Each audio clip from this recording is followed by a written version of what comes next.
Este episodio es posible gracias a los donativos de nuestros escuchas. Ayúdanos a continuar. Gracias. Esto es el podcast de Historiografía Mexicana. Un espacio para la lectura en voz alta, para los libros de Historia de México. Conduce Pedro César Beas. Tras la independencia de México en 1821, Estados Unidos fijó su mirada sobre nuestro territorio. Por un lado estaban los norteamericanos, quienes pensaban que un país independiente les brindaría nuevas oportunidades de comercio, y por otro los que veían al despoblado México como una oportunidad para hacerse de tierras y fortuna, para saciar sus deseos expansionistas. En 1822, uno de los primeros libros escritos sobre la nueva nación, sobre el México independiente, fue Notas sobre México, publicado por J.R. Poinsett, una suerte de diario de viaje, anotaciones hechas por un enviado del gobierno estadounidense. La historia de Poinsett es, por decirlo menos, digna de una novela de aventuras. Se ha dicho que es el primer espía extranjero en el México independiente, un agitador político, un entrometido, un ambicioso personaje al servicio de los más oscuros intereses norteamericanos. Pero iniciemos por el principio. ¿Quién es J.R. Poinsett? Nace en Carolina del Sur a finales del siglo XVIII en el seno de una familia acomodada que lo manda a Europa a estudiar medicina. Convencido que el tratamiento de las enfermedades humanas no era su fuerte, Poinsett se dedica a la lectura de los clásicos, al estudio de la historia, de la literatura, de las ciencias, pero destaca en idiomas. Aprende francés, español, italiano y alemán. Regresa el joven Poinsett a Carolina del Sur en 1800 y por insistencia del padre estudia jurisprudencia, carrera que abandonaría pronto. Para 1804, y tras la muerte de su padre y hermana, Poinsett se convierte en el heredero absoluto de la fortuna familiar, la cual no era poca cosa, y consoló sus penas mediante un viaje a la región norte de Estados Unidos y el este canadiense. Sus deseos de viajar, tal vez la más grande esta de sus pasiones, no desvanecieron jamás, y se embarcó en una aventura alrededor del mundo. Pasó por Suecia, Finlandia, llegó a Rusia, desde luego visitó Moscú, navegó por el Volga, visitó Kazán, se dirigió al norte a través de Ucrania. La etapa final de este viaje, que hace por Asia y Europa, la concluye con una breve estancia en París. Todo esto en los primeros años del siglo XIX. En 1810, y tras haber logrado establecer relaciones con el gobierno de su país, es mandado a Chile y Argentina, es decir, también conoce Sudamérica, con el objetivo de estudiar las condiciones en que se encontraban las colonias españolas. Muy pocas personas en esa época habrían viajado tanto como lo hizo J.R. Poinsett. En 1822, ya con James Monroe en la presidencia de los Estados Unidos, Poinsett es invitado a realizar un viaje. ¿A dónde? A México. El gobierno estadounidense, justo después de que se alcanzara la independencia en suelo azteca en 1821, estaba muy interesado en averiguar las condiciones políticas y económicas que imperaban en México. Eran los años de el emperador Iturbide. Y es así que Poinsett llega a suelo mexicano en octubre de 1822. De este viaje, precisamente, surge su libro Notes on Mexico, Notas sobre México, en el que describe aspectos de la sociedad, la cultura, la economía y la política mexicana. Es una mirada extranjera sobre el México recién independizado, sobre el gobierno monárquico de Agustín de Iturbide.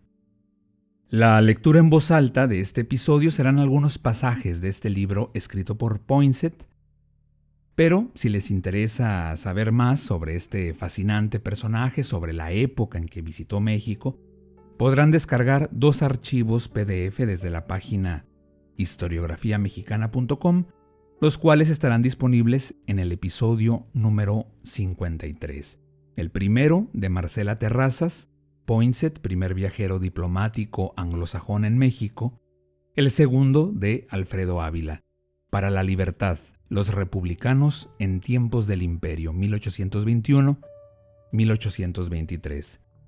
Sean bienvenidos al podcast de Historiografía Mexicana, Notas sobre México, escritas en el otoño de 1822, J.R. Poinsett.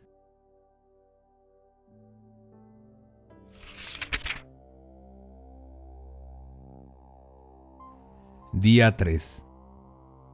Hoy en la mañana fui presentado a Su Majestad. Al apearnos en la puerta de palacio, que es un edificio amplio y bello, nos recibió una numerosa guardia y enseguida subimos por una gran escalera de piedra entre una valla de centinelas hasta un espacioso salón, en donde nos encontramos a un general brigadier que nos esperaba ahí para anunciarnos al soberano. El emperador estaba en su gabinete y nos acogió con suma cortesía. Con él estaban 2 de sus favoritos. Nos sentamos todos y conversó con nosotros durante media hora, de modo llano y condescendiente, aprovechando la ocasión para elogiar a los Estados Unidos, así como a nuestras instituciones, y para deplorar que no fueran idóneas para las circunstancias de su país. Modestamente insinuó que había cedido contra su voluntad a los deseos de su pueblo y que se había visto obligado a permitir que colocara la corona sobre sus sienes para impedir el desgobierno y la anarquía. Su estatura es de unos 5 pies y 10 u 11 pulgadas. Es de complexión robusta y bien proporcionado. Su cara es ovalada y sus facciones son muy buenas, excepto los ojos, que siempre miran hacia abajo o para otro lado. Su pelo es castaño, con patillas rojizas, y su tez es rubicunda, más bien de alemán que de español. Como oiréis pronunciar de distintos modos su nombre, os diré que se debe acentuar por igual en cada sílaba, i, tur, bi, de.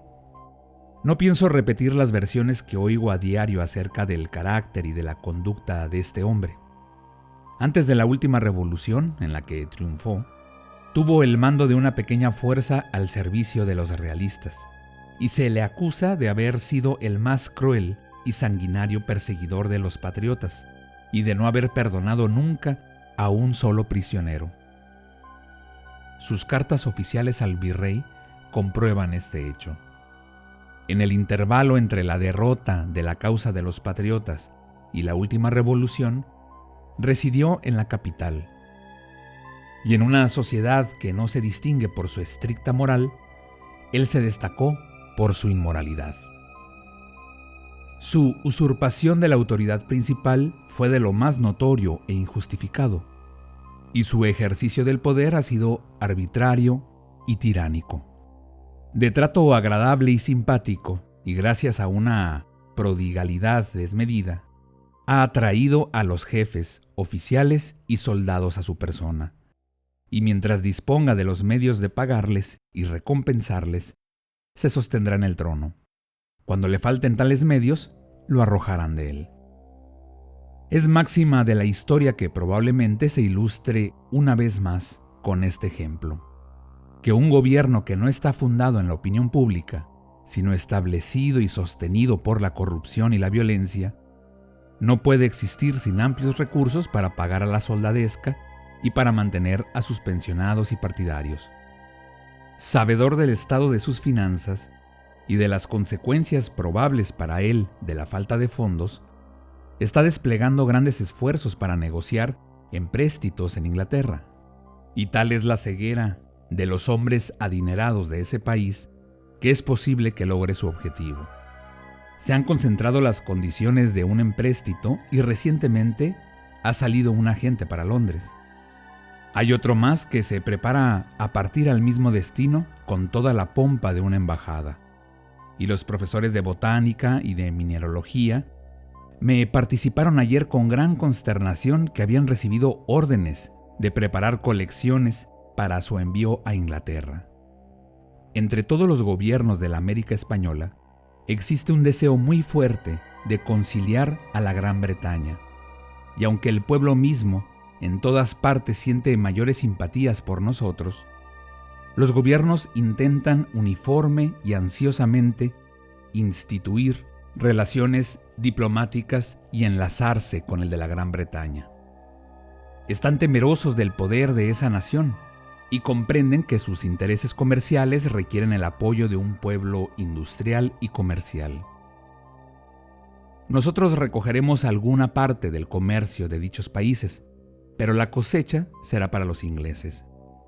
Juzgando a Iturbide por sus documentos públicos, no le considero como hombre de talento. Obra rápidamente, es audaz y resuelto, y nada escrupuloso en elegir los medios para lograr sus fines. Visitamos la universidad, en donde hay una pequeña colección de libros. El edificio es muy espacioso y la institución está bien dotada, pero en estos momentos hay muy pocos estudiantes. Los profesores, con gran atención, nos enseñaron la capilla y todo lo que quisimos ver, excepto el ídolo de que habla Humboldt. Nos señalaron el lugar en donde está enterrado bajo el pórtico y solo vimos las manos o garras. El clero creyó conveniente ocultar a la vista de los indios todo aquello que pudiera recordarles su antigua idolatría, y este ídolo fue enterrado inmediatamente después de su descubrimiento. Humboldt obtuvo un acuerdo para que lo exhumaran y pudiese estudiarlo, y os remito a sus investigaciones para conocer la descripción de esta pieza. La universidad fue fundada en 1551. Está regida por un rector que nos acompañó en la visita que hicimos a las distintas partes del edificio. En algunas épocas ha habido hasta 200 estudiantes en un momento dado, pero actualmente son muchos menos los que hay. Además de esta universidad, existen otros colegios de menos categoría y varias grandes escuelas que se hallan bajo la dirección del clero regular. La mayor parte de los habitantes de las ciudades saben leer y escribir. No quiero que esto se interprete en el sentido de que incluyo a los léperos también, pero con frecuencia he visto a hombres vestidos con el traje de la penuria extrema que leían las gacetas en las calles. De estas, hay 3 que se publican cada tercer día de la semana y que se venden a precio de $1 cada uno, y los folletos y hojas sueltas se pregonan y se venden a precios razonables. Existen varias librerías que ostentan solo escasas existencias de libros. Las librerías hasta ahora han sufrido todas las desventajas del sistema de prohibición de la Iglesia Católica, pero ya tratan de proveerse de las mejores obras modernas. Los pocos libros que se encuentran en los almacenes son exorbitantemente caros. Hay varias bibliotecas particulares valiosas, y muchos caballeros criollos que han visitado Europa sienten gusto tanto por la literatura como por las bellas artes. Esto sucede ciertamente con menos frecuencia entre los que nunca han salido de su propio país. Los medios de obtener instrucción eran más limitados, y bajo el sistema colonial había oposición a los estudios liberales. Se enseñaban en los colegios la lengua latina, leyes, teología y filosofía, pero de esta última materia, solo aquello que en opinión del clero se pudiera impartir sin peligro. Después de comer fuimos a la Plaza de Gallos. Estaba llena de personas, de todas las clases sociales, afanosamente ocupadas en examinar gallos. Cuando se azuzaba a 2 de ellos a pelear, circulaban los corredores, instando al público a apostar. Y recibían el dinero, que se les coloca en montones sobre una mesa. Me sorprendió ver a individuos envueltos en cobertores y harapos apostando monedas de oro. Los gallos están armados con navajas y pronto termina la lucha. Entonces los corredores pagan a los gananciosos que les dan una pequeña propina.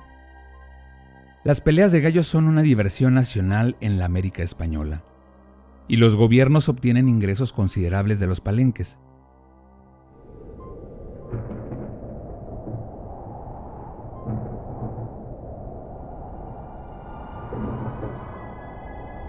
Día 9 de diciembre. Nos regocijamos de que nuestro viaje haya terminado, pues llovió sin cesar en la noche, llueve todavía, y probablemente seguirá lloviendo todo este día. Nuestra ropa está húmeda, nuestro cuarto está cubierto de lodo, y nos sentimos tristes y desamparados. Tanto este lugar como Tampico son enfermizos. Aquí prevalecen las fiebres biliosas y allá la fiebre amarilla. Nos inclinamos más bien a afrontar el peligro de las primeras, por lo que he despachado un correo a Tampico con instrucciones de que se nos avise tan luego como la corbeta sea avistada frente a la costa. Días 9 al 13. Me dediqué a traducir documentos de Estado y las absurdas proclamas y discursos de Iturbide, así como a ordenar mis apuntes, de modo de dar un breve resumen de los principales sucesos que precedieron a la disolución del Congreso. Esta tarea me ha ayudado a soportar este sitio detestable. Ha llovido incesantemente desde que llegamos. Si miramos afuera, vemos unos cuantos bohíos con techos de paja y un río que serpentea a través de pantanos, con mucho parecido a Goose Creek, Carolina del Sur, y demasiado a menudo vemos pasar frente a nuestra puerta muertos y moribundos camino al hospital y al cementerio. Aún los miserables seres que pasan arrastrándose están amarillos y extenuados.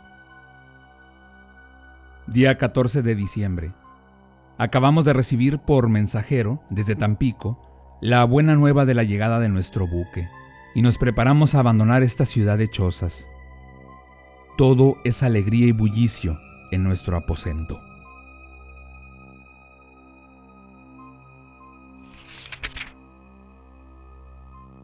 Escucha todos nuestros episodios en historiografiamexicana.com.